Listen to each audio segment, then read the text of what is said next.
Bienvenidos a Entre Muros y Rejas, la plataforma de análisis donde abordaremos las problemáticas estructurales del Estado colombiano, bajo una óptica de derechos humanos. En la emisión de hoy, nuestro foco se dirige a lo que es el sistema judicial, ha catalogado como un estado de cosas inconstitucional, el hacinamiento carcelario y el penitenciario en Colombia.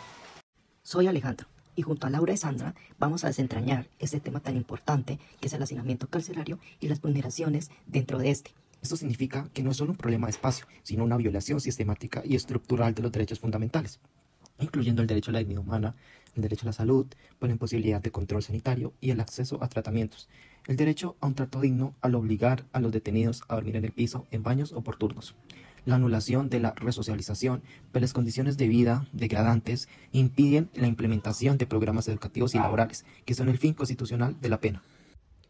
Desde este micrófono les habla Sandra. El hacinamiento no es solo un problema de números, ya que se define también como la sobrepoblación crónica en los centros de reclusión, incluyendo cárceles del IMPEC, unidades de reacción inmediata como la URI y estaciones de policía, donde el número de personas privadas de la libertad supera la capacidad máxima para la cual fue diseñada la infraestructura. Cuantitativamente se mide por el porcentaje de ocupación que excede el cupo oficial, cuando este porcentaje es extremadamente alto, superando el 200 o 300% y en muchos centros. Impacta directamente en la provisión de servicios básicos. A continuación tocaremos 3 casos emblemáticos para entender la magnitud de esta crisis. No podemos hablar de un problema general, sino de realidades puntuales y extremas. A lo largo de este episodio vamos a contrastar y analizar las situaciones de 3 centros penitenciarios que, aunque distintos, son un espejo del sistema.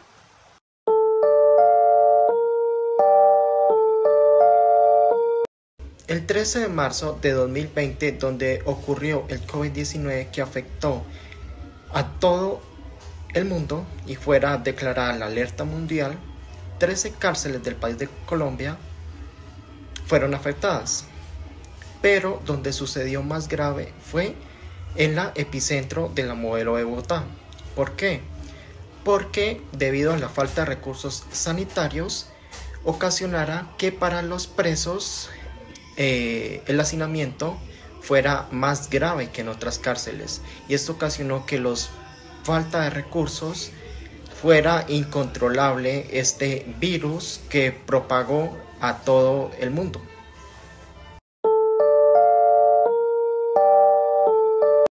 Qué fuerte, Alejandro, lo que nos cuentas. Al igual que en el año 2022, no sé si lo recuerdan, en la noche del 28 de julio, el establecimiento penitenciario, a horas de la madrugada, se ocasionó una riña entre reclusos en el pabellón 8, escalando en un motín. Para impedir la intervención de los dragoneantes del IMPEC, algunos internos prendieron fuego a múltiples colchonetas. Debido a las condiciones de hacinamiento, la rápida prolongación de las llamas y la alta toxicidad de humo en un espacio confinado, el incendio se convirtió en una trampa mortal, en el cual da por resultado a 51 personas muertas privadas de la libertad y 30 heridos.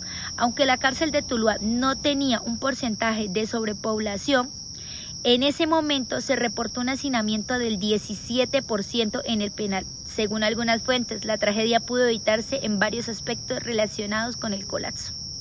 La tragedia reveló la ausencia de los protocolos efectivos contra incendios, la falta de equipos adecuados y la incapacidad de los guardias para manejar una emergencia de esta magnitud, generando un entorno de alta densidad poblacional.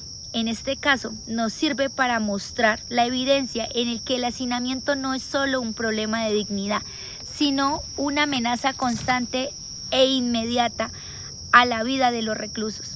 Sandra, ¿tienes las cifras de estos últimos 4 años para contarnos? Sí, Laura.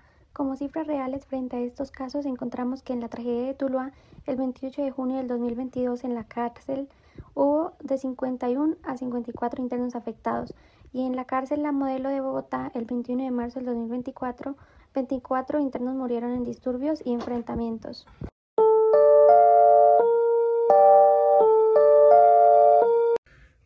Continuando con el caso 3, ese es un caso que sucedió aquí en Popayán, en el centro penitenciario San Isidro, denominado como caso de riña y violencia que se dio el 23 de marzo del 2021 en el patio 7.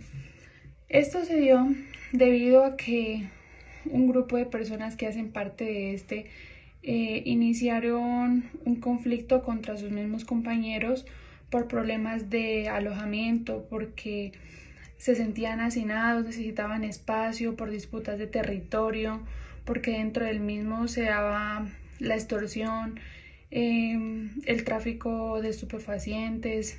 Entonces las autoridades hicieron un llamado a las entidades competentes para solucionar este tipo de conflictos y la complejidad que se estaba dando dentro del mismo. Gracias, Sandra, por compartir con nosotros este caso que ha sido de tanto impacto. Y con esto hemos llegado al final de esta rigurosa emisión Entre Muros y Rejas. A lo largo de esto nos pudimos dar cuenta del colapso carcelario que tiene Colombia a través de los 3 ejes críticos. En el caso de la modelo nos reveló que el hacinamiento es una amenaza directa a la vida y a la seguridad, incluso en el contexto de una emergencia sanitaria donde la protesta desespera y nos lleva a la tragedia. Y las cifras lo confirman. La sobrepoblación es el síntoma de una política criminal fallida, que abusa de la detención preventiva y eventiva del déficit infraestructural crónico. El análisis de las cárceles regionales no demostró que la crisis es también una cuestión de inequidad y de desigualdad de recursos, donde la posibilidad de resocialización se diluye por completo. Pero quizá, compañeros, el punto más alarmante fue el caso de las URI y estaciones de policía. Estos recintos, albergando a sindicados por tiempo indefinido, constituyen la máxima expresión de ilegalidad y el fracaso rotundo de la separación constitucional entre quienes esperan un juicio y quienes ya han sido condenados. La suma de estos 3 casos, la violencia letal, la inequidad regional y la ilegalidad transitoria, ratifica que el sistema penitenciario colombiano se encuentra sin atenuantes, en un estado de cosas inconstitucionales. Se ha dado la orden de corregir, pero el Estado sigue sin actuar con la urgencia que demanda la vida y la dignidad de miles de personas. Las soluciones no pasan por la construcción de más muros, sino por la reforma integral de la política criminal y judicial que alimenta este círculo vicioso. Agradecemos a nuestros oyentes por acompañarnos en este análisis. Esperamos haber aportado elementos de juicio para entender la gravedad de esta crisis silenciosa. Les invitamos a mantenerse informados y a exigir a las ramas del poder público la actuación diligente que ponga fin a esta vergüenza nacional. Esto fue Entre Muros y Cifras. Hasta una próxima emisión. Muchas gracias por su atención. Espero les haya gustado.